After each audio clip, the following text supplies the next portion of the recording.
नमस्कार मित्रांनो, मी योगेश ढाकणे अहिल्यानगर लोकल चॅनलमध्ये तुम्हा सर्वांचं स्वागत करतो। मित्रांनो, नगराध्यक्षपदासाठी जी सध्या रणधुमाळी सुरू आहे, नगराध्यक्षपद आणि नगरसेवक पदासाठी आज महाराष्ट्रभर अर्ज दाखल करण्याचा शेवटचा दिवस होता। अनेक ठिकाणी नाट्यमय घडामोडी घडल्या। फक्त एखाद्या विशिष्ट जिल्ह्यातच नाही तर राज्यभर अनेक वेगवेगळे गटतट पडलेले आपल्याला पाहायला मिळतात। पक्षीय राजकारण पाहायला मिळतंय, पक्षांतर्गत राजकारण पाहायला मिळतंय आणि यातून आज शेवटची तारीख असल्यामुळे अनेक वेगवेगळे प्रकार आपल्याला समोर आलेले आपण विविध माध्यमातून बघतोय। परंतु अहिल्यानगर जिल्ह्यातील शेवगाव या ठिकाणी एक विचित्र प्रकार घडला आहे। या ठिकाणी शिंदे सेनेच्या स्टार उमेदवार किंवा ज्या अधिकृत उमेदवार मानल्या जात होत्या विद्याताई गाडेकर यांची उमेदवारी जवळपास निश्चित झाली होती आणि त्यांनी त्या दृष्टीने तयारी देखील सुरू केली होती आणि ही तयारी नगराध्यक्ष पदासाठी होती शेवगाव नगर परिषदेच्या। परंतु आज लास्टचा दिवस असल्याने अनेक वेगवेगळ्या गोष्टी घडत गेल्या। सकाळपासून नाट्यमय गोष्टी घडत गेल्या आणि कोणीतरी त्रयस्थ व्यक्तीने तो एबी फॉर्म परस्पर घेऊन तिसऱ्याच कोणत्या तरी पक्षाच्या नेत्याला तो एबी फॉर्म सुपूर्त केला, जो की शिंदे सेनेच्या उमेदवाराला म्हणजेच विद्याताई गाडेकर यांना मिळणार होता, असं त्यांनी आरोप केला आहे। या आरोपामागचं काय तथ्य आहे, नेमका घटनाक्रम काय घडला हे जाणून घेण्यासाठी आज आपण स्वतः विद्याताई गाडेकर यांच्याशी सविस्तर संवाद साधणार आहोत। विद्याताई, तुमचं आमच्या चॅनलमध्ये खूप खूप स्वागत आहे। नमस्कार, मी विद्याताई गाडेकर। आज नगर परिषदेच्या अर्जाचा 3 तारखेपर्यंत एबी फॉर्म सबमिट करायचा शेवटचा दिवस होता। बरोबर। तर कालपासून किंवा मागील काही दिवसांपासून आम्ही सर्वजण एकजुटीने उमेदवार आम्ही बघण्यासाठी आम्ही पळत होतो।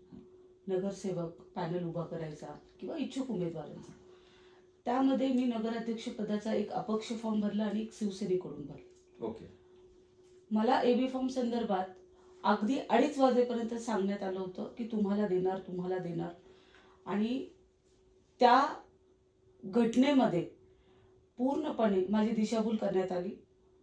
हा एबी फॉर्म तालुका अध्यक्षकडे आहे, शहर अध्यक्षकडे आहे असं समजून जेव्हा दोघांशी मी कॉन्टॅक्ट करायचा प्रयत्न केला तर शहर अध्यक्षाने सांगितलं मला वरून फोन आला की मी तुम्हाला देईन। ओके। आणि हे चालू असताना जेव्हा आम्ही तालुका अध्यक्ष आशुतोष डाहळे नामक पदाधिकारी जो आहे शिवसेनेचा अधिकृत धनुष्यबाणाचा उमेदवार, त्या पदाधिकाऱ्याने एबी फॉर्म घेऊन तिथून पळून गेला। सकाळपासून त्याला सर्वजण कॉन्टॅक्ट करत होते, इतर पक्षाचे कार्यकर्ते सुद्धा एबी फॉर्मसाठी, तर तो कुणाचाही फोन रिसीव्ह करत नव्हता, कुणाशी कॉन्टॅक्ट करत नव्हता।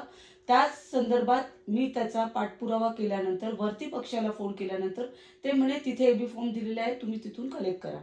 बाबूशेठ टायरवाले हे नगरचे जिल्हा प्रमुख आहेत आमच्या अहिल्यानगरचे, त्यांच्याशी कॉन्टॅक्ट खूप वेळा करण्याचा प्रयत्न केला, त्यांनी फोन उचलले नाहीत आणि जेव्हा फोन उचलले तेव्हा करतो, देतो, बघतो असे त्यांनी उडवाउडवीची उत्तरं दिली। आणि ही जी परिस्थिती या तालुक्यामध्ये झालेली आहे, आशुतोष डाहळे नामक व्यक्ती वारंवार सर्व पक्षाची दिशाभूल करतो, बुद्धिभेद करतो, प्रत्येक पदाधिकाऱ्याचं किंवा प्रत्येक व्यक्तीचं काहीतरी चुकीचं मिसगाईड करून पक्षापर्यंत चुकीची माहिती देतो।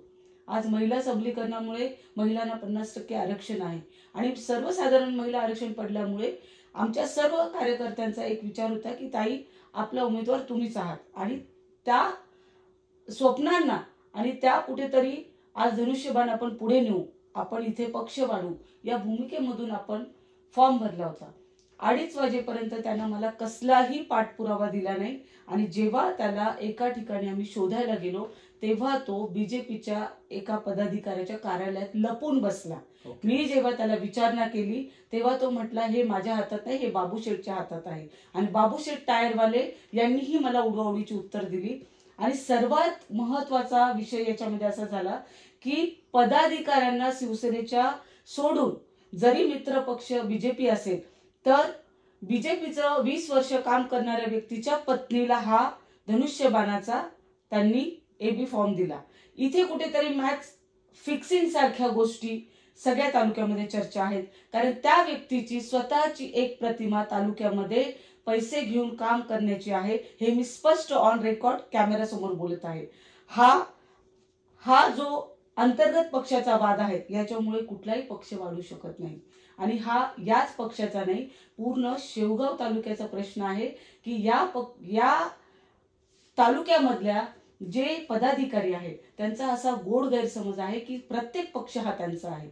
आमच्यासारख्या सर्वसामान्य महिला जेव्हा राजकारणात येतात, आम्ही बिझनेस सांभाळून, घर सांभाळून आम्ही जेव्हा राजकारणाची स्वप्न पाहायला जातो, आम्ही काहीतरी काम करण्याची आमची उमेद असते आणि त्याच्यामध्ये जर असा मानसिक त्रास होणार असेल तर चांगली लोक राजकारणात येणार नाही आणि लोकशाहीचं राजकारण 100% संपत आलेलं आहे.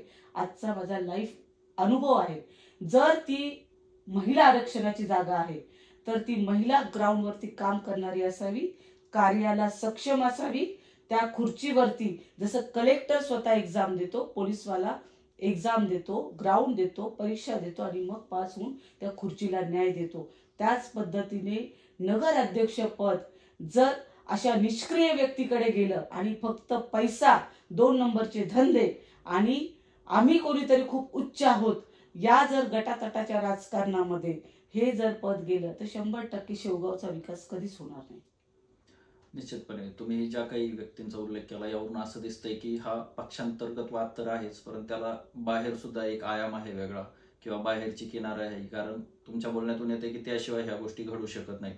परंतु तुम्ही ज्या व्यक्तींवर आरोप करताय पक्षांतर्गत, आम्ही बघतोय गेल्या काही महिन्यांपासून शिवसेना शिंदे गटासाठी तुम्ही स्वतःला झोकून देऊन काम करताय. ग्राउंड लेव्हलवर असेल किंवा अगदी राज्य पातळीवरही असेल, म्हणजे अनेक प्रश्नांवर वेळोवेळी आवाज उठवत असता. कुठंतरी तुमचीच पक्षातल्या आतल्या लोकांकडून अडवणूक करायचा किंवा तुम्हाला थांबवण्याचा प्रयत्न झालाय? 100% मी ज्या ज्या पक्षांमध्ये काम केलं, पूर्वी बीजेपी मध्ये केलं, नंतर मी आदरणीय शरद पवार साहेबांचं काम केलं, तुतारीचं लोकसभा, विधानसभा, 210 घोंगडी बैठका घेतल्या, गावागावामध्ये प्रचार केला. सध्या सर्व महाराष्ट्राला माहिती आहे राजकारणाची परिस्थिती काय आहे. प्रत्येक कार्यकर्ता हा संभ्रमित आहे. त्यात खरं काम करणारी, खरे जनतेसाठी लढणारी लोक याच्यामध्ये भयभीत झालेली आहेत. कारण जायचं कुणाकडे आणि आमच्यासारख्या राजकीय वारसा मला नाही. मी पूर्णपणे एका पोलीस डिपार्टमेंटच्या खात्यातल्या घरातली व्यक्ती आहे. माझं पूर्ण बॅकग्राऊंड एक बिझनेस आणि पोलीस डिपार्टमेंट याच वातावरणात आम्ही वाढलेलो आहोत. मग अशा वातावरणामध्ये राजकारण काय असतं तर आम्ही संविधानाला आदर्श ठेवून डॉक्टर बाबासाहेब आंबेडकर, माता अहिल्याबाई होळकर, माता रमाई, माता जिजाऊ ह्या आमच्या आदर्श आहेत आणि या आदर्शांना कुठेतरी समोर ठेवून आम्ही स्वप्न बघतो. आम्ही राजकारणात गावाचं काहीतरी चांगलं करू, गावात काहीतरी एखादं कार्य चांगलं करू आणि घटनेत मग जेव्हा पद आपल्याकडे येतं त्या पदाला न्याय देण्यासाठी तुमच्याकडे पहिलं तर विजन पाहिजे. सेकंड थिंग, तुमचा सेन्सिटिव्हिटी, तुम्ही किती आहात, तुम्ही किती समाजाप्रती, सामाजिक प्रश्नांवरती तुम्ही सेन्सिटिव्हली विचार करताय. त्याचबरोबर तुम्ही किती निर्णय घ्यायला पात्र आहात. तुम्ही तुमचं गाव, तुमचं शहर, तुमचं कुटुंब कशा पद्धतीने हाताळताय त्या पद्धतीने तुम्ही निर्णय घेणार आहात. आणि जेव्हा महिलांच्या सक्षमीकरणाच्या नावावरती जर एखादा पुरुष पुढारी असेल आणि त्याची महिला त्याने फक्त कुठेतरी ढाल म्हणून वापरायची आणि त्या ढाली तुम्हाला पण तुमच्या घरात पाहिजे म्हणून तुम्ही ते पद काय केलं, तुमच्या पत्नीच्या नावावर तुम्ही फॉर्म भरला आणि म्हणजे इनडायरेक्टली ते पद तुमच्याकडे आलं. म्हणजे हा जो कारभार आहे याच्यावरती शासनाने किंवा मुख्यमंत्री साहेबांनी विचार केला पाहिजे. जर सर्वसामान्य लोकांना काम करण्याची संधी जर मिळत नसेल तर ही सर्वात मोठी विवंचना आहे आणि हा खेद आहे. तरुण वर्ग सुद्धा याला वेगळ्या अँगलने बघायला लागलाय आणि या तालुक्यामध्ये आज जे झालंय अशा अनेक गोष्टी होत राहतात. मी गप्प होते गेल्या 4 वर्षापासून, पण आज मला अशी जाणीव झाली की डॉक्टर बाबासाहेब आंबेडकरांना शाळेत बसून दिलं जात नसायचं. त्यानंतर डॉक्टर बाबासाहेब आंबेडकरांनी संघर्ष केला आणि त्या संघर्षामधून त्यांनी स्वतः घटना लिहिली. हे कार्य आज आमच्यासारख्या तरुणांना करावं लागेल, त्यासाठी आम्हाला झिजावं लागेल. आज आपल्या तालुक्याला एक खूप मोठा आदर्श आहे. इकडे नाथ बाबा आहेत पैठणला, इकडे ज्ञानेश्वर माऊली आहेत, इकडे मढी आहे, इकडे मोठा देवी आहे. एवढा मोठा आदर्श सांस्कृतिक असताना जर एका महिलेला शिवाजी महाराजांच्या धोरणाने जर तुम्ही आईच्या आणि बहिणीच्या भूमिकेत बघू शकत नसाल, तुम्ही राजकीय द्वेष करत असाल, तुम्ही बेरजेचं राजकारण न करता तुम्ही सरळ छाटण्याची भाषा करत असाल तर 100% राजकारण म्हणण्यापेक्षा व्यक्ती म्हणून आणि आपला महाराष्ट्राचा सांस्कृतिक वारसा म्हणून तुम्ही फेल आहात. निश्चित, जसं तुम्ही गोजरता उल्लेख केलात की जे आरक्षण महिलांसाठी सुटलं जाते आणि तिथं सुद्धा त्यांचे पतीच हस्तक्षेप करत असतील, तर मग त्या महिला आरक्षणाचा काय उपयोग होतो? किंवा जो मूळ हेतू आहे काही जागा महिलांसाठी सोडण्याचा, कुठंतरी त्यालाच हरताळ फासला जातो. याकडे तुम्ही कसं बघता? माझं स्पष्ट मत आहे, सर्वसाधारण महिला हे जे आरक्षण होतं, पिढ्यानपिढ्या तुमच्याकडे राजकीय वारसा, तुमच्याकडे ठेकेदारी, तुमच्याकडे दारूचे लायसन्स, ज्या अनेक मुद्द्यांवरती, सार्वजनिक प्रश्नावरती तुमच्या महिला कधीही बाहेर आलेल्या नाहीत. येऊ द्या, त्यांना बाहेर येऊ द्या. मी तर म्हणते सर्व महिला या प्रक्रियेमध्ये पाहिजे होत्या, नगरसेवकासाठी, नगर अध्यक्षासाठी.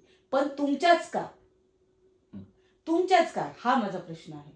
जर तुमच्याकडे ठेकेदारी आहे, जर तुमच्याकडे राजकीय पद आहे, जर तुमच्याकडे व्यवस्थित पैसा पाणी सगळ्या गोष्टी आहेत, तर फक्त राजकारण करण्याचा अधिकार तुम्हालाच आहे का? आम्हाला तो अधिकार लोकशाहीने डॉक्टर बाबासाहेब आंबेडकरांनी दिलेला अधिकार आम्ही कुठे मागायचा आणि कुणाशी बोलायचं? ह्या प्रश्नाचं उत्तर मी आदरणीय एकनाथ शिंदे साहेबांना आणि मुख्यमंत्री साहेबांना विचारणार आहे की आज आपल्या भारतामध्ये अनेक ठिकाणी चांगले लेबर्स मिळत नाही, स्किलफुल. आपण त्याच्या शोधात आहोत.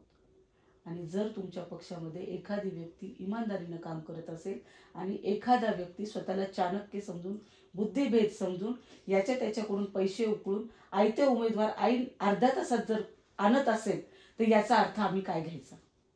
निश्चित मी त्याकडे येणारच आहे. तुम्ही जसा पक्ष सृष्टींचा उल्लेख केला, पक्षप्रमुख शिंदे साहेब असतील किंवा भाजपचे फडणवीस असतील.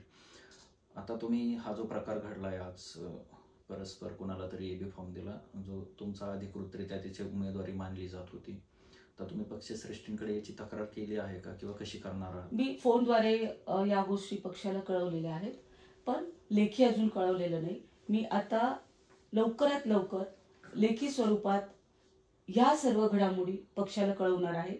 आणि सर्वात महत्त्वाचं, एखाद्या महिलेला ज्या गावात असुरक्षिततेचं वातावरण निर्माण होतं, तेव्हा त्याच्यामध्ये पदाधिकाऱ्यांनी, कुठलाही पक्ष असू द्या, कुठलाही नेता असू द्या, कुठलाही कार्यकर्ता असू द्या, पण नैतिक मूल्य जपणारा जर तो व्यक्ती नसेल, त्याला कुटुंबाची जबाबदारी कळत नसेल, त्याला दुसऱ्याची इज्जत कळत नसेल, तर 100% याच्यावरती पक्षाने विचार केला पाहिजे. आणि अशा ब्लॅकमेलर्स, हप्ते गोळा करणाऱ्या लोकांकडे स्ट्रिक्टली पक्षाने लक्ष दिलं पाहिजे. ज्यांच्याकडे ठेकेदारी आहे, ज्यांच्याकडे दारूचे लायसन्स आहेत, ज्यांच्याकडे मटका, चक्री, भिंगरी, म्हणजे समाजाला जो व्यसनाकडे वळवणारा व्यक्ती आहे, त्याला तुम्ही नगरसेवक बनवणार का? त्याला नगराध्यक्ष बनवणार का? त्याला तुम्ही न्याय देणार का? आणि जो आमच्यासारखा रसातळात, गावात, रस्त्यात बसून जो आम्ही काम करतो, आम्हाला न्याय जनता देणार. निश्चितपणे. आता शेवटचा दिवस होता आज उमेदवारीचा, ऐनवेळी एबी फॉर्म तुम्हाला मिळाला नाही. तुम्ही एक बी प्लॅन म्हणून अपक्ष फॉर्म भरलेला होता. आता तुमचं पुढील मार्गक्रमण काय असणार आहे? याच्यामध्ये माझं ध्येय आहे, मला माझ्या गावामध्ये, शहरामध्ये, शेवगाव शहरामध्ये बऱ्याच गोष्टींचं माझं विजन आहे.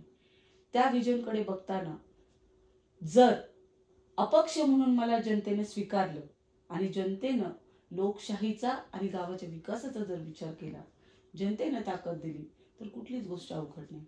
आणि त्या ताकदीने जर मला पदरात यश मिळालं, तर त्या संधीचं सोनं मी 100% करून दाखवेल. आज खूप काही प्रश्न आहेत, खूप काही गोष्टी आहेत. कुठल्याही महिलेला तुम्ही घरात जाऊन विचारा, त्या महिलेचा पती जेव्हा दारू पिऊन येतो, तिचा 18 वर्षाचा मुलगा दारू पिऊन येतो, त्या महिलेला आनंद वाटतो की दुःख वाटतं? अनेक कुटुंब, अनेक गावं उद्ध्वस्त झालेले आहेत. हे गाव, हे शहर व्यसनाकडे चाललेलं आहे. अनेक गोष्टी ज्या आहेत, व्यसन, दुष्कर्म, याच्यामध्ये जेव्हा समाज भरकटतो, तेव्हा चांगल्या गोष्टी सांगणाऱ्या व्यक्तींकडे लोक दुर्लक्ष करतात, कारण त्यांना त्याची जाणीव नंतर होते. याची जाणीव करण्यासाठी आपण 100% समाज सुधरू शकत नाही. पण जेव्हा लोकांच्या लक्षात येतं की ताईचं विजन आहे चांगली गोष्ट करण्याची, आपण एखादी जागा स्वच्छ करण्याचं विजन करतो, आपण त्या गोष्टीला एक व्यवस्थापनाचं रूप देतो, तर नक्कीच जनता पण त्या गोष्टीला साथ देते. जनतेला आधार राहिलेला नाहीये शेवगावच्या, एवढं मात्र नक्की खरं. निश्चित. आपल्याकडे जेव्हा शेवगाव नगर परिषद झाली, मला वाटतं 2016ला पहिली निवडणूक झाली, जेव्हा नगर परिषद नव्यानेच आपल्याकडे सुरू झाली होती.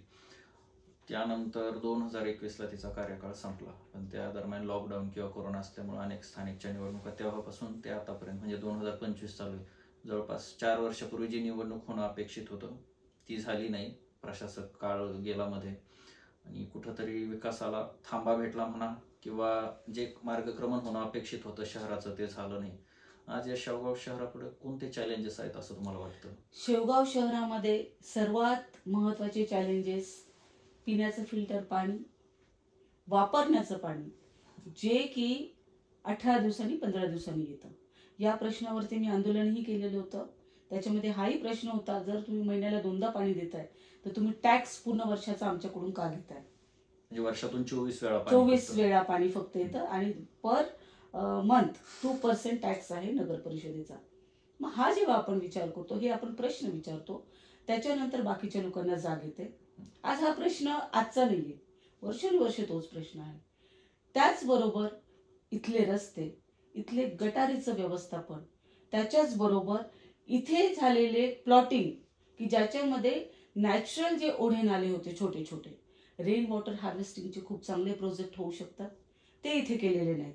कसलंही सिटी प्लॅनिंग नाही. मनाला येईल तसे प्लॉट घेतले, विकले.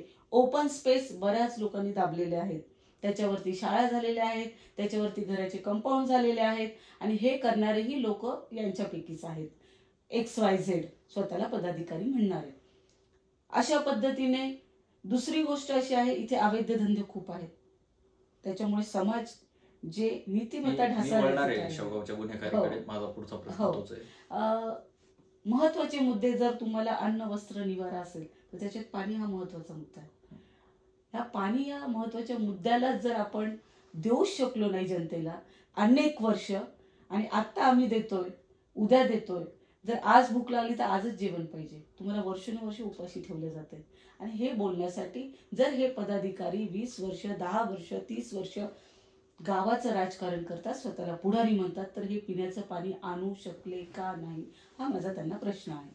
दुसरा प्रश्न माझा असा आहे, नॉर्मल तरी रस्ते या लोकांना हक्क आहे, ते सुद्धा तुम्ही का देऊ शकले नाही? आमच्या असं बघण्यात आलंय की शेवगावमध्ये आहे ते रस्ते सुद्धा बऱ्याच ठिकाणी खोदून ठेवलेले, अशा नागरिकांच्या आमच्या काही कानावर तक्रारी आल्या होत्या. बरोबर. आता पिण्याच्या पाण्याची जी पाईपलाईन आहे याचं व्यवस्थापन चाललेलं आहे, त्याच्यासाठी काही रस्ते खोदलेले असतील. पण सर्वात महत्वाचं सांडपाण्याचं, गटारीचं पहिलं नियोजन करायला पाहिजे, मग रस्त्याचं नियोजन केलं पाहिजे. तर याच्यात एक अजून एक म्हणजे मॅनेजमेंटची एक वेगळी एक झलक आपल्याला दिसून येते की रस्ता तयार करायचा, पुन्हा तो खोदायचा, रस्ता तयार करताना एक निधी, खोदल्यानंतर मेंटेनन्सचा दुसरा निधी. ओके. ही ठेकेदारीची इथली पद्धत आहे. सर्व ठेकेदार जवळचे द्या ना, तुम्ही एखाद्या खेडेगावातल्या मुलाला द्या, 1-1 लाख 2-2 लाखाची ठेकेदारीची कामं द्या. माझा तरुण घडू द्या ना, खेड्यातला तरुण मोठा होऊ द्या, त्याला मार्गदर्शन द्या, त्याला शिकवा. हे विजन यांच्याकडे नाही. यांच्याकडे एक घरानं मोठं झालं पाहिजे.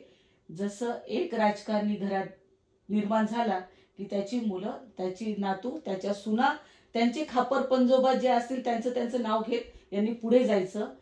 आणि आमच्यासारख्या लोकांनी पोलीस भरती असेल, मिलिटरी भरती असेल, कलेक्टर असेल, जज असेल, डॉक्टर असेल, आम्ही फक्त अभ्यास करायचा, बुद्धी आमची खर्च करायची आणि शेवटी यांच्या हाताखाली आम्ही राबायचं. निश्चित.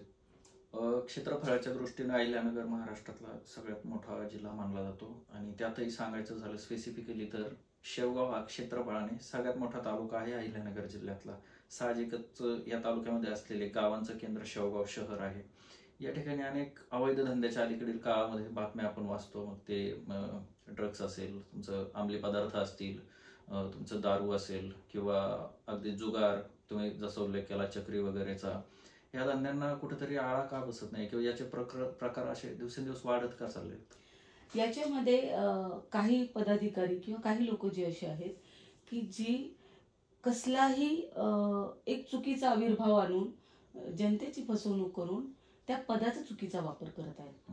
त्याच्यामुळे त्यांचे दारूचे लायसन्स, काही जणांकडे तर स्कूटी आहेत गाड्या, त्याच्यामध्ये दारू ही अवैधरित्या पार्सल केली जाते. काही जण स्वतः ते पार्सल करतात. म्हणजे हा मोठा प्रश्न आहे की ह्या गोष्टीला व्यसन असल्याचा, व्यसनाची एक जोड असल्यामुळे इथे 307 हाफ मर्डरच्या केसेस सर्वात जास्त आहेत. भांडण, मारामारी, खोट्या केसेस तुम्ही पोलीस स्टेशनला जाऊन रेकॉर्ड करा. मुली पळून नेणं, मुली पळून जाणं, अशा अनेक गोष्टी आहेत. त्याच्यामध्ये ट्रॅफिकची पण आणखी एक मोठी गोष्ट आहे, कारण अतिक्रमण झाली. अतिक्रमण झालं, छोटा व्यावसायिक अतिक्रमण जेव्हा गव्हर्नमेंटने काढलं तेव्हा छोटा व्यावसायिक कुठेतरी आता दुसरीकडे छोट्या छोट्या दुकानांमध्ये शिफ्ट झाला. ते मार्केट जे आहे आपलं शेवगावचं ते कॉम्पॅक्ट झालं. इथे सार्वजनिक स्वच्छतागृह नाही, महिलेसाठी तर नाहीच नाही, पुरुषांसाठी नाही, एकच आहे बाजारपेठेत. आता ज्यांनी फॉर्म भरलेले आहेत नगरसेवकासाठी त्यांच्या शेजारीच हे टॉयलेट्स वगैरे आहेत. त्याच्या सफाईसाठी मला अर्ज द्यावा लागतो की याचा घाण वास पूर्ण पेठेत येतो, याची स्वच्छता करावी नगर परिषदेला. म्हणजे विचार करा हे लोक किती तत्पर आहेत. बाहेरच्या आजूबाजूच्या तालुक्यातली गावं या ठिकाणी येतात, हॉस्पिटल असेल, खरेदी असेल. मग या लोकांची सोय काय, ट्रॅफिकच्या गाड्यांचं नियोजन काय, पार्किंगचं नियोजन काय. आज हे जे रस्ते आहेत ते वाईट दिसायला पाहिजेत, छोटा व्यापारीही जगला पाहिजे, त्याचबरोबर शेतकरीही जगला पाहिजे. पण जेव्हा बाहेरून एखादा माणूस बाजारपेठेत येतो त्याला बेसिक सुविधा पाहिजेत. त्याची गाडी कुठे लावायची. जर एखादा पेशंट एखाद्याचा पुण्याला ऍडमिट केला असेल, खेड्यातला माणूस इथून शेवगावच्या बसने पुण्याला जाणार, त्याची टू व्हीलर त्याने पुण्याच्या जीवावर सोडायची. हा सगळ्यात मोठा प्रश्न आहे. बस स्टँडवरती चेन स्नॅचिंग खूप होतं. हो, अनेक खूप त्याच्यामध्ये चोऱ्या, बातम्या खूप आमच्याकडे चोऱ्या, येतात. अनेक बातम्या येतात. त्याचबरोबर शाळकरी जी मुलं आहेत ते सकाळी येतात 8च्या गाडीने, 9च्या गाडीने. संध्याकाळी जर त्यांची गाडी लेट झाली तर त्यांना अक्षरशः 8-9 वाजतात, 7 वाजतात. बरोबर. विचार करा, एक शालेय विद्यार्थी सकाळपासून संध्याकाळपर्यंत शेवगावमध्ये राहतो, त्याची कॅन्टीनची सोय आहे? नाही. तो बरोबर आणताना त्याचा डबा आणतो छोटासा आणि 1 लिटर पाण्याची बॉटल आणतो. मला एक सांगा, आपण आज मोठे लोक आहोत, निदान डॉक्टरांच्या हेल्थच्या रिक्वायरमेंटनुसार 3 ते 4 लिटर पाणी आपण पिलं पाहिजे. आज जर आपला युवक विद्यार्थी 1 लिटर पाण्यामध्ये पूर्ण दिवस घालवत असेल, त्याची शारीरिक आणि मानसिक स्थिती काय राहणार आहे, याच्याकडे आपण लक्ष दिलं पाहिजे. ठिकठिकाणी पिण्याचं स्वच्छ पाणी आपण अवेलेबल करून दिलं पाहिजे. हे जे विद्यार्थी आहेत यांच्यासाठी टॉयलेट्स अवेलेबल करून दिले पाहिजेत. त्याचबरोबर जर बस लेट झाली तर मला फोन येतात लोकांचे, ताई आम्ही ह्याच्या आंबेडकर चौकात थांबलो, ताई आम्ही बस स्टँडकडे थांबलो. यांची जबाबदारी कोणी घ्यायची. म्हणजे अनेक गोष्टी आहेत. कारखान्याचे जेव्हा ट्रॅक्टर सुरू होतात ऊसाचे, त्यावेळेस ह्या ट्रॅक्टरने इतके ट्रॅफिक जाम होते. मला एक सिंपल प्रश्न सांगा, सगळे जीएसटी भरतात, सगळे टॅक्स भरतात, शेतकरी भरतोय, मी भरते, तुम्ही भरताय, कारखानदारी भरत असतील, तर याच्यामध्ये ट्रॅक्टरने जेव्हा हे रस्ते खराब होतात, या रस्त्यांना खड्डे पडतात, त्यावेळेस त्याला जबाबदार कोण. त्याचा टॅक्स आम्ही द्यायचा, कारखाना तुमचा, टॅक्स आम्ही भरायचा, शेतकऱ्यांना भरायचा. तुम्ही शेतकऱ्यांना 3 महिन्याने, 6 महिन्याने, 1 वर्षाने पेमेंट देता. मला सांगा, सोन्याच्या दुकानात जा तुम्ही आणि सांगा 3 महिन्याने पेमेंट द्या, चालेल का त्यांना? चालेल? मग शेतकऱ्यावरती होणारा जो अन्याय असेल, त्याच्या विद्यार्थ्यांवरती पण अन्याय होतो. म्हणजे त्याने जर स्वतः तर मरायचंच, पण त्याच्या मुलाला जेव्हा त्याला शिकवायची स्वप्न असतात तेव्हा काही काही ठिकाणी पावसाळ्यात एवढं पाणी असतं, त्या ओढ्यातून नाल्यातून त्या मुलांनी चालत जायचं. मला सांगा, सिंपल गोष्ट आहे, तुम्ही त्या मुलांची प्राकृतिक, मानसिक, शारीरिक स्थिती सांभाळली पाहिजे. आपलं कर्तव्य आहे ते. आज आजूबाजूच्या खेड्यांमधून ही मुलं येतात आपल्याकडे, शेवगाव तालुक्याकडे. अशा अनेक बाबी आहेत की ज्याच्यावरती आपण विचार केला पाहिजे बारीक बसून. आणि ह्या पायाभूत आहेत, म्हणजे यामध्ये काही ऍडव्हान्स आपण अपेक्षित नाही केलेलं, हे बेसिक आहे जे अनेक इतर विकसित शहरांमध्ये दिसतं आपल्याला. निश्चित तुम्ही मागाशी उल्लेख केला अतिक्रमणाचा, एक उदाहरण राज्यभर 3-4 महिन्यापूर्वी राज्यभर अतिक्रमण मोहीम जोरामध्ये होती. त्यात आपल्या शेवगावची विशेष गाजलेली अतिक्रमण मोहीम होती.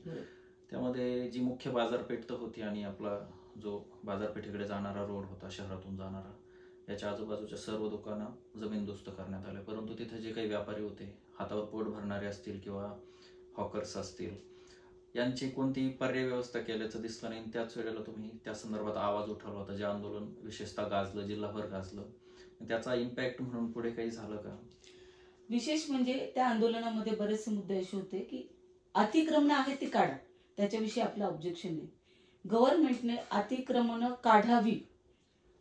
सगळ्यात महत्वाचा मुद्दा, अतिक्रमण काढताना जो छोटा 100, 200, 500 रुपये कमवणारा छोटा व्यावसायिक असेल, तो त्याच्या जीवावरती त्याचं कुटुंब चालत होतं, त्याचे बँकेचे EMI, त्याचे हप्ते, त्याचे कर्जाचे हप्ते, याचा विचार कुणी केला का? त्यानं काय करायचं? त्याची पर्यायी व्यवस्था तुम्ही लावा ना. फॉर एक्झाम्पल, एक आमच्या इथे शिंदे नामक न्हावी समाजाची व्यक्ती, त्याचं दुकान गेल्यानंतर त्याने सुसाईड केलं. आज तुमच्या आमच्यासारखा माणूस ज्या गोष्टीवरती आपण आपला उदरनिर्वाह कुटुंब चालतो, तुमचे मुलं शाळेत असतील, तुमच्या घरात एखादं पेशंट असेल, त्यानं त्याचं मेडिसिन आणायचं कसं, त्यानं त्याचं मुलं शिकवायची कशी, यात तुम्ही त्याचा पर्याय काही विचार केला का? नाही केला. त्याचबरोबर एका गावाखेड्यातला आज गावगाड्याचा कारभार कसा चालतो? शेतकरी 5 गुंठ्यात मेथी लावतो, पालक लावतो, कोथिंबीर लावतो, ती तोडतो आणि शहरामध्ये येतो, विकतो. तेव्हा हे या गावाचं एक ट्रेडिशन आहे, रस्त्याच्या कडेने तो शेतकरी ते भाजीपाला विकतो.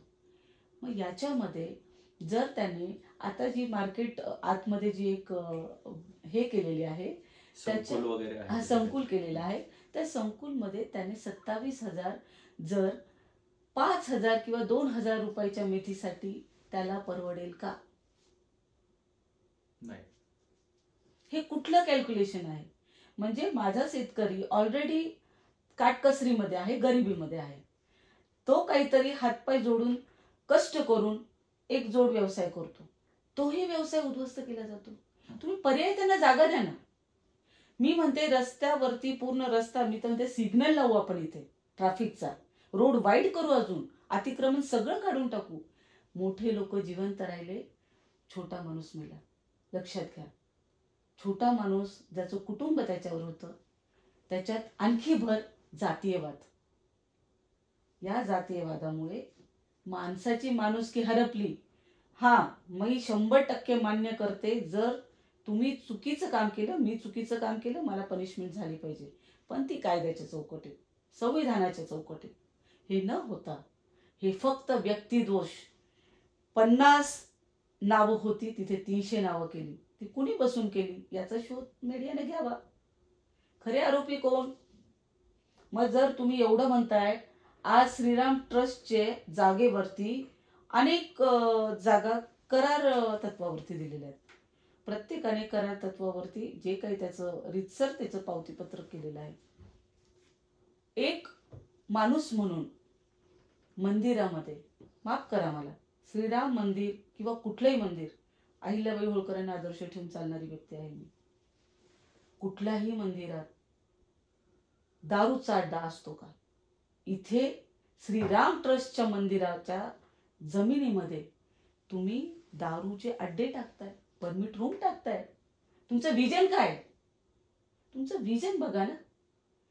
तुम्हाला शिक्षण संस्था दिसत नाहीत, तुम्हाला चांगलं सामाजिक कार्य दिसत नाही, तुम्हाला दारू त्या संबंधित अनेक घाणेरडे व्यवसाय दिसतात, आणि तुम्ही अशिक्षित लोकांची कुठेतरी दिशाभूल करत आहात.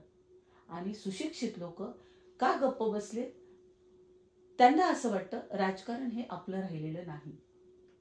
म्हणजे लोकशाही, संविधान आणि विश्वासपात्र जेव्हा माझ्यासारखी व्यक्ती रडून बाहेर पडते, त्यावेळेस वाईट याचं वाटतं की खरंच महिला सक्षमीकरण आहे का? महिलेला खरंच तेवढा आधार दिला जातो का? एक माता भगिनी म्हणून तिला रिस्पेक्ट दिला जातो का? जेव्हा ती रणांगणात उतरते, अहिल्याबाई होळकरांनाही त्रास झाला असेल, झाशीच्या राणीलाही त्रास झाला असेल, पण बेरजेचं राजकारण करा, सामाजिक मूल्य, नीतिमूल्य जपून राजकारण करा, आणि जो काम करतोय त्याचे पाय छाटू नका. यांच्या आयुष्यामध्ये यांनी हे करत आल्यामुळे हे संपणार, एवढं मात्र निश्चित. शेवगावमध्ये एक महत्त्वाचा आणि अलीकडील 4-5 वर्षामध्ये वाढत चाललेला गैरप्रकार, गुंठेमारी म्हणा, ताबेमारी आणि नैसर्गिक स्रोतांवर केलेलं अतिक्रमण, तिथं केलेलं प्लॉटिंग असेल, याला राजरोसपणे राजमान्यता आहे, प्रशासकीय मान्यता आहे का? हा पहिला प्रश्न आहे. दुसरी गोष्ट, हे का असं इतकं होत असताना देखील, म्हणजे हे कुठेतरी थांबायचं सोडून वाढत का जात आहे दिवसेंदिवस? काय वाटतं तुम्हाला? सर्वात महत्वाचं याच्यामध्ये काही सोकॉल्ड लोकांचा आशीर्वाद. त्यांनी शेवगाव हे जे आहे हे त्यांची स्वतःची मालकी हक्कच असल्यासारखा दावा केलेला आहे. त्याच्यामुळे जसं आपण आता ओढे नाले यांचे जे नॅचरल स्रोत आहेत या सगळ्या स्रोतला अतिक्रमण करून तिथे प्लॉटिंग आहे हे लोकांना भासून हे विकलेलं आहे. त्याच्यामुळे जे सिटीचं प्लॅनिंग आहे म्हणजे आपण नगर परिषद म्हणून जे सिटी प्लॅनिंग करणार आहोत पुढच्या काही वर्षांमध्ये जेव्हा लोकसंख्या वाढेल तेव्हा याची मेजर आपल्याला इम्पॅक्ट बघायला मिळतील की नॅचरल आत्ताच काही घरांमध्ये खालून पाणी येत आहे. इकडे आमच्या इकडे 2 ओढे नॅचरल पूर्णपणे घरात पाणी येत आहे. पावसामध्ये बऱ्याच घरांचं नुकसान झालं. आता पाऊस जास्त झाला म्हणून नाही पण दरवेळेसच्या पावसामध्ये अगदी घरात पाणी जातं. इथपर्यंत वाईट अवस्था आहे. मग हे जे प्लॉटिंग करतात यांची आणि बाकीच्या कुणाची कशी मिली बघत आहे याच्यावर लोकांनी विचार केला पाहिजे. हे कुठेतरी थांबलं पाहिजे. मार्केट कमिटीचे गाळे आहेत त्याचं नियोजन काय आहे त्याचा विचार केला पाहिजे. म्हणजे सहकारामधलं जे जे धोरण आहे जी जी गोष्ट आहे जो कारखाना आहे ती सहकार आहे म्हणजे ती जनतेची आहे याची जाणीव जनतेला नाही. तो एका व्यक्तीच्या नावावरती तो व्यवसाय नसतो, तो पूर्ण जनतेच्या नावावरती असतो. त्याच्यातून जनतेचं आज आमच्याकडे 5 साखर कारखाने आहेत. विचार करा मधनं जे 5 रस्ते फुटतात त्या सर्व रस्त्यांना जवळपास साखर कारखाने 5 कारखाने आहेत, ऊसाचे कारखाने आणि सगळे अगदी टॉप क्लास आहेत. सगळ्यांचं प्रोडक्टिव्हिटी अतिशय चांगलं आहे. इथे काही भाग पूर्णपणे बागायत आहे. बॅकवॉटर पाणी आहे. जायकवाडी डॅम जो आहे आमचा बॅकवॉटरचं पाणी पूर्ण असल्यामुळे ऊसाचं उत्पादन चांगलं येतं. काही भाग थोडासा आमचा ड्राय आहे पण कारखाना अजूनही एक चालू शकतो एवढं पोटेन्शियल एवढं रॉ मटेरियल इथे आहे. त्याच्याच बरोबर अनेक कापूस असेल सोयाबीन असेल अनेक काही उत्पादनं आहे. शेतकरी चांगल्या पद्धतीने उत्पन्न करतो पण तो शेतकरी आज पूर्ण महाराष्ट्रभर नाही सगळीकडेच शेतकरी गरीब राहतो. व्यापारी आणि ट्रेडर्स मोठा होतो. व्यापाऱ्यांचे मोठे मोठे कोल्ड स्टोरेज वेअर हाऊसेस वगैरे आहेत. याच्यामुळे शेतकऱ्याला कुठेतरी एक लिमिटेशन येतं.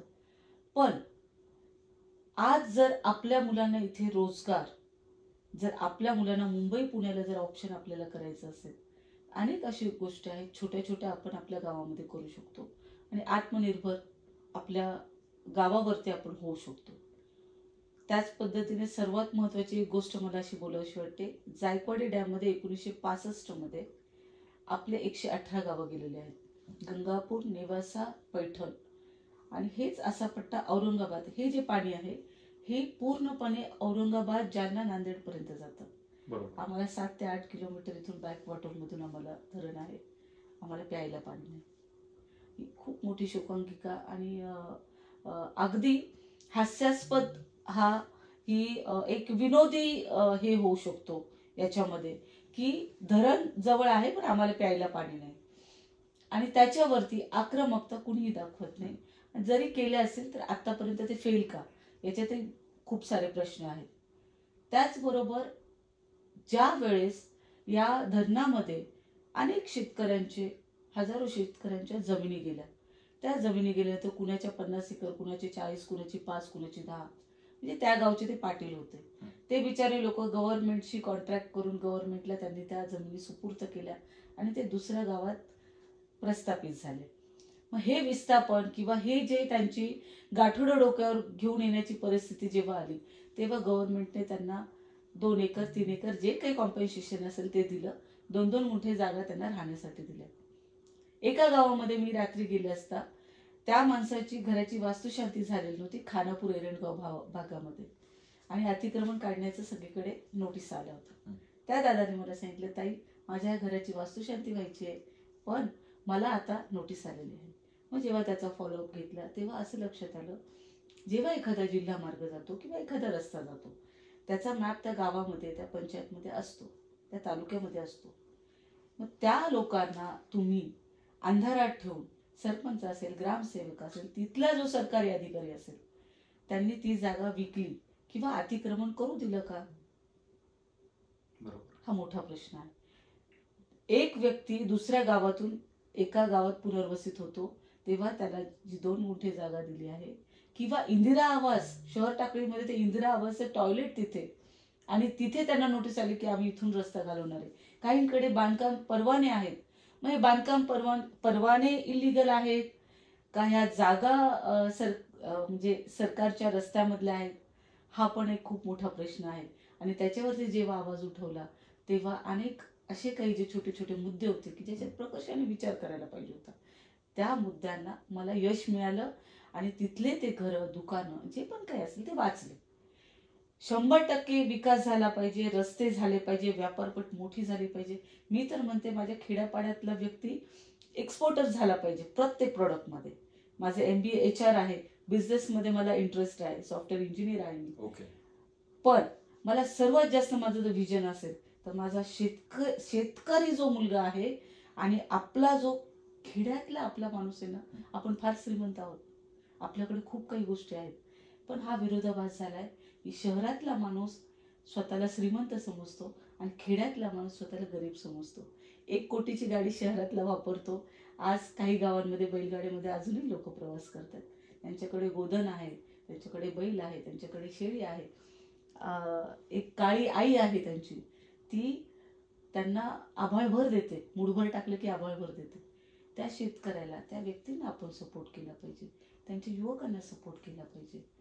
बेसिक व्यवस्थापन, जसं गडकरी साहेबांनी रोडचं एक महान क्रांती करून दाखवली आपल्या देशामध्ये, त्या पद्धतीने जेव्हा आपण खेड्यामध्ये नगर परिषद जर आपण चांगली बसवली, ऑटोमॅटिक सगळं व्यवस्थापन, मॅनेजमेंट चांगलं होणार. निश्चितपणे. मी पुन्हा निवडणुकीकडे बोलतो. तुमची जी तळमळ आहे शेवगावच्या विकासासाठी, शेवगाव शहराच्या नगराध्यक्षपदाच्या माध्यमातून आगामी काळात संधी मिळाली तर तुम्ही ती विकासाच्या दिशेने मार्गी लावाल अशी अपेक्षा निश्चित आहे.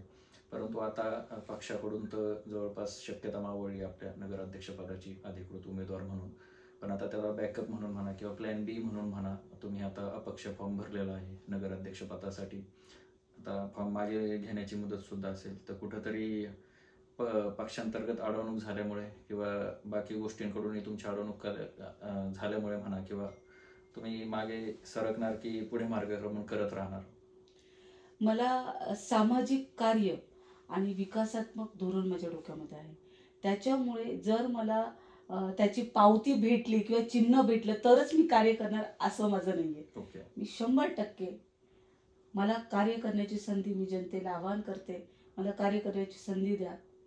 जसा एक नेता म्हणतो या 5 वर्षात मी काम नाही केलं, पुढच्या वर्षी आम्हाला, पुढच्या या पंचवार्षिकला आम्हाला संधी द्या, तसं न करता नवीन चेहऱ्याला संधी द्या, नवीन महिलेंना संधी द्या, ज्यांचं व्हिजन आहे. आणि हे फक्त बोलण्यापुरतं नाहीये, हे प्रॅक्टिकली सर्व महाराष्ट्राला दिसणार आहे. जर क्रांती घडवायची असेल तर सर्वांनी एकत्र येऊन काम करणाऱ्या लोकांना जेव्हा साथ देऊ तेव्हा महाराष्ट्रात क्रांती होईल, आपला महाराष्ट्र 1 नंबर होईल. आणि जेव्हा अशा घटकांमध्ये जर महिला बोलत असेल, तिला कुठेतरी डॉमिनेट करत असेल प्रत्येक पक्षामध्ये, मला वरतून त्रास होत नाही दादा, मला त्रास स्थानिक लोकांचा होतो. ओके. मला वरतून कुठल्याच पक्षाकडून त्रास झालेला नाही. स्थानिक लोकांना त्यांच्या खुर्चीची काळजी वाटते. अशाच आमच्यासारख्या हर्षदाताई काकडे म्हणून अगदी छान उमेदवार आहेत, त्यांचंही या गावाने अशाच पद्धतीने खच्चीकरण केलं. ओके. मग यांना महिलेचं खच्चीकरण जर करता येतं, जेव्हा दुसऱ्याच्या घरावरती आपण दगडफेक करतो ना, त्यांची घरं काचेची बनलेली आहेत. आणि महिला जेव्हा आक्रमक होते ती 2च गोष्टींनी होते, एक तर तिला चॅलेंज चुकीच्या गोष्टींमध्ये, आणि तिच्या चारित्र्यावरती जेव्हा हनन करण्यात येतं. सीतेचीच परीक्षा झाली, द्रौपदीचं वस्त्रहरण झालं. परीक्षा आम्हालाच द्यावी लागते, परीक्षा पुरुष देत नाही. मग जेव्हा आमच्यासारख्या महिला तुमच्या परीक्षेविषयी जेव्हा आम्ही चॅलेंज करतो तेव्हा त्यांचा इगो हर्ट होतो. महिला का बोलली?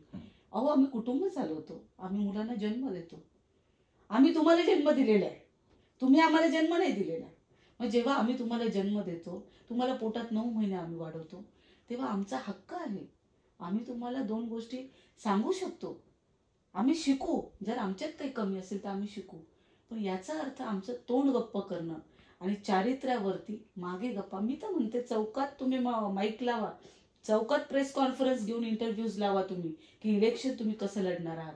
तुमचे दारूचे अवैध धंदे बंद करा, तुमचे अवैध प्लॉटिंग बंद करा, तुमच्या अवैध सगळ्या गोष्टी बंद करा आणि मग तुम्ही निवडणुकीच्या प्रक्रियेमध्ये उभे राहा. मी पण सामान्य व्यक्ती आहे, करोडो रुपये माझ्याकडे निवडणुकीसाठी नाहीत, पण माझ्या व्हिजनवरती पक्षानेही विचार केला पाहिजे. चांगल्या लोकांनी 100% विचार करणार आणि जरी माझा विचार नाही केला तरी जनता माझ्या बरोबर आहे. जनतेच्या डोळ्यातले अश्रू मी पाहिलेले आहेत. गोर गरीब व्यक्तीचा 1500 वरून कमवण्यावरून जर मृत्यू होत असेल, त्या माऊलीचं दुःख मी समजू शकते. मला पण एक मुलगा आहे. एखादी बाई डोक्यावरती हंडा घेऊन जाते तेव्हा तिचं काय व्यथा असते. पोटासाठी वनवन फिरताना काय व्यथा असतात. ऊसतोड कामगार बघा तुम्ही, कहाऱ्याचे लोक पहा. अहो पाण्यात लाईटमध्ये परवा अनेक घटना घडतात. परवा चिकटून मेला तो मुलगा 8-10 दिवसापूर्वी, आणि त्या पाण्यामध्ये लाईट चालू असते. म्हणजे रात्री शेतकऱ्यांना लाईट नसते. आता बिबट्याचा कहर माजलाय. काल रात्री मला 1 वाजता एका शेतकऱ्याने फोन केला, ताई बिबट्याच्या बातम्या यायला लागल्यात, आम्हाला भीती वाटायला लागली, आम्ही वस्तीवरती. म्हटलं दादा उद्या 3 तारखेपर्यंत 3 वाजेपर्यंत माझी गडबड आहे, उद्या मी येऊन जाईल. म्हणजे जनतेतला माणूस, तळागाळातला माणूस हा जनतेसाठी पळतोच. मला पद भेटो, मला चिन्ह भेटो, मला त्याची पर्वा नाही, पण ही बातमी पक्षापर्यंत गेली पाहिजे. आजपर्यंत मी गप्प बसले. गेले 4 वर्ष, असं मी एकूण 10 वर्ष सामाजिक कार्य केले. मुंबई सारख्या ठिकाणी रोज 200 लोकांना कॅन्सरवरती आम्ही फ्रीमध्ये औषधं देतो. डायलिसिस पेशंटसाठी 30 मशीन आम्ही विकत घेतलेल्या आहेत. अनेक संस्था आहेत, त्या संस्थेबरोबर एक छोटीशी आम्ही ज्योत पेटवतो, एकमेकांना सहकार्य करतो आणि महाराष्ट्रभर आम्ही छोटी छोटी कामं करत राहतो. असं म्हणत नाही मी खूप मोठी व्यक्ती आहे, मी फार छोटी व्यक्ती आहे, फार सर्वसाधारण महिला आहे, पण मी अल्पसंख्याक आहे. मला राजकारणाचा वारसा नाही, मला आडनाव नाही सांगायला.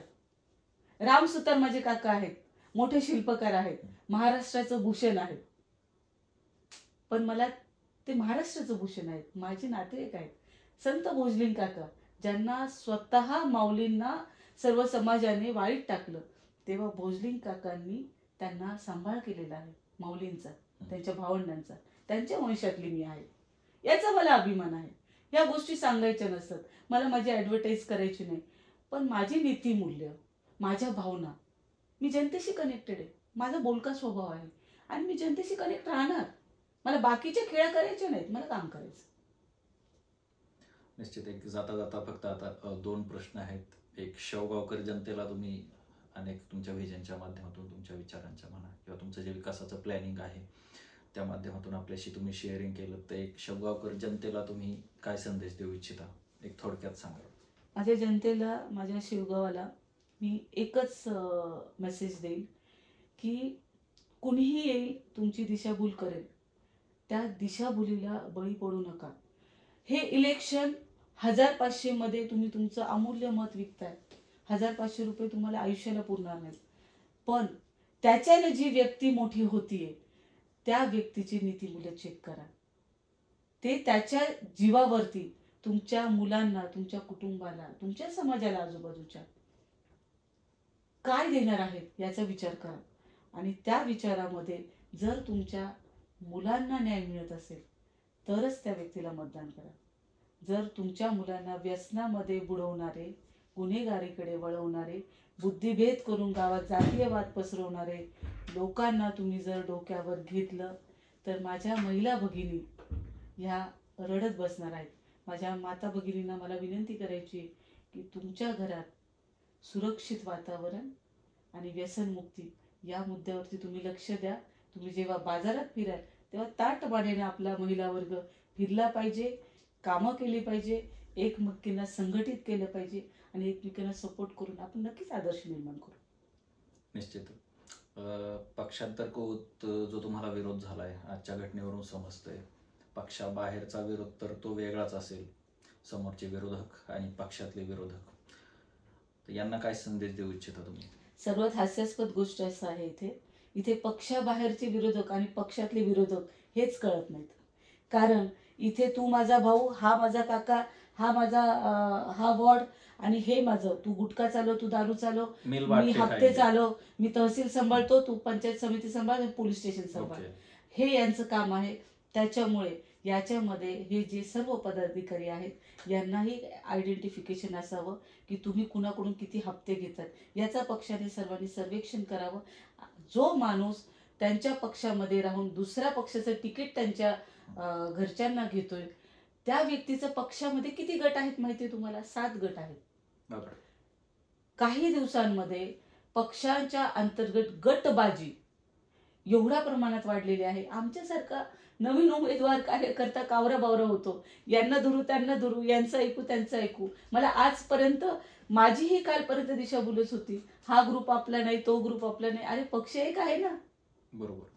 पक्ष एक आहे ना. आपण कुणाच्या तरी नेतृत्वाला प्रभावित होऊन आपण त्या पक्षामध्ये जातो आणि नंतर कळतं अरे असे स्थानिक राजकारणी, स्थानिक पदाधिकारी सर्व पक्ष चालवतात.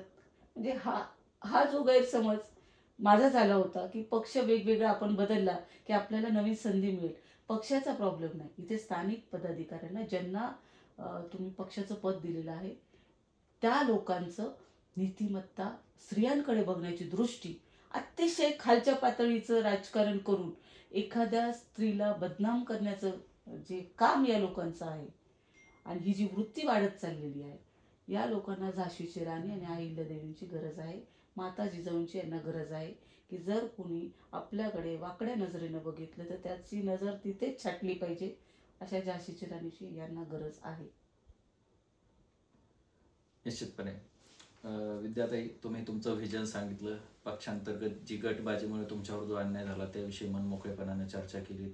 इतरही शेवगाव नगर परिषद असेल, शेवगावचा सांस्कृतिक सामाजिक विकासासंदर्भातील गोष्टी असतील, शैक्षणिक असतील, याविषयी तुम्ही सखोल चर्चा केलीत आणि तुम्हाला आगामी वाटचालीसाठी खरं तर खूप खूप शुभेच्छा. तुम्ही चॅनलला वेळेत वेळ काढून मुलाखत दिली त्याबद्दल मी आपले मनापासून आभार मानतो. धन्यवाद.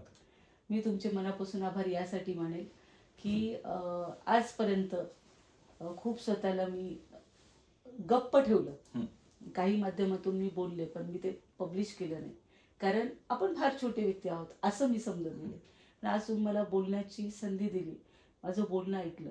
आज मी ज्या मनस्थितीत आहे त्या मनस्थितीत मला लोभ पदाचा नाही आहे, पण इतक्या प्रकर्षाने गेले 3-4 वर्ष झाले मला त्रास होतोय आणि त्या त्रासाचा आज माझा उद्रेक झाला.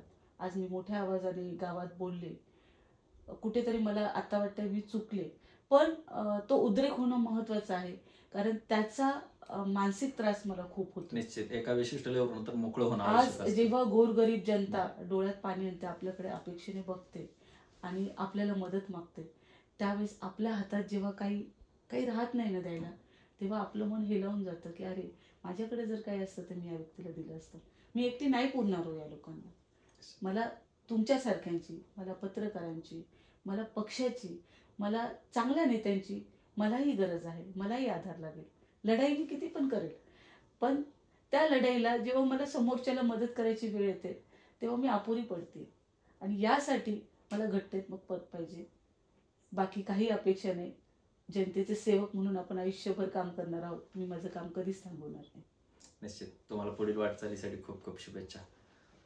तर मित्रांनो, या होत्या विद्याताई गाडेकर, ज्यांनी आपल्याशी मनमोकळेपणाने गप्पा मारल्या. त्यांच्या व्हिजनविषयी असेल, नगराध्यक्षपदी विराजमान झाल्यानंतर शेवगाव शहराचा विकास कोणकोणत्या बाजूंनी करता येईल, त्यामध्ये कोणकोणते वेगवेगळे कांगोरे असतील, आयाम असतील, आजच्या सद्य परिस्थितीमध्ये काय शेवगाव शहरासमोर अडचणी उभ्या आहेत, याविषयी त्यांनी आपल्याला सखोल मार्गदर्शन केलेलं आहे, चर्चा केलेली आहे किंवा म्हणा की गप्पा मारलेल्या आहेत. मित्रांनो, हा एपिसोड तुम्हाला कसा वाटला ते नक्की कमेंट्समध्ये कळवा. तुम्ही आपलं यूट्यूब चॅनल सबस्क्राईब केलं नसेल तर ते करा. आपण फेसबुक आणि इंस्टाग्रामवर सुद्धा आहोत, त्या ठिकाणी सुद्धा तुम्ही आपल्याला फॉलो करा. आपण लवकरच नवीन गेस्टसह नवीन विषयावरती पुढच्या पॉडकास्टमध्ये भेटू. तोपर्यंत नमस्कार.